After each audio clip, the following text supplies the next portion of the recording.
when I do speaking, I always like day one. Yeah. And then I go to the audience and go, you're really smart. I know you know what's coming next. There's a day two.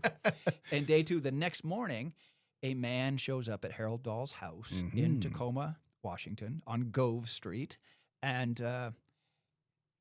you know how he was dressed. He's a strange guy dressed in black. He is the quintessential Men in Black, as we know from interviews and records that we can talk about. If I'm correct, this is the first mention ever of a man in black. Yeah, according to our research, which we did a ton for the movie and everything else, the sort of the genesis, the origin story of what we now know as the Men in Black. Will Smith, Tommy Lee Jones, X-Files, every episode of the X-Files, every the stuff you see on Ancient Aliens, everything comes from Harold's story. So true or not, give him credit. It's the origin. Give him credit. This is the story that there's the stone that ripples the water that hits, just runs. that creates all that. And you hear about it all the time too. To me, that was the hook. Yeah. Yeah. I was like, the fact that this story is not being told, and you got, 2 weeks after Maury Island, after what I just told you, 2 weeks later is Roswell. Yeah. So these are not in silos. These are not in different periods of time. It's the same summer. It's called the Summer of the Saucer.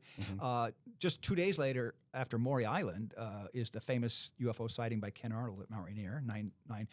And this which, if I remember correctly, he's the one that coined the term flying saucer. In an interview with a reporter after his sighting, he was describing how they moved and they were skipping like saucers, like flying saucers over the water. Yeah.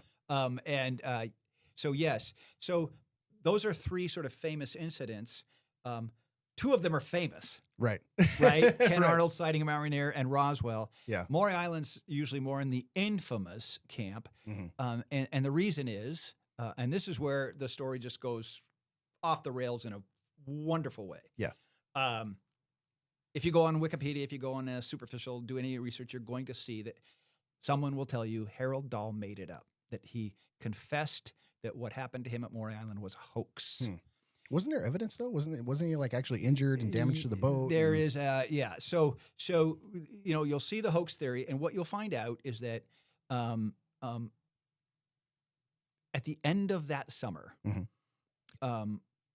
everybody in every agency in the United States is actually actively investigating thousands of flying saucer sightings across the United States. Okay.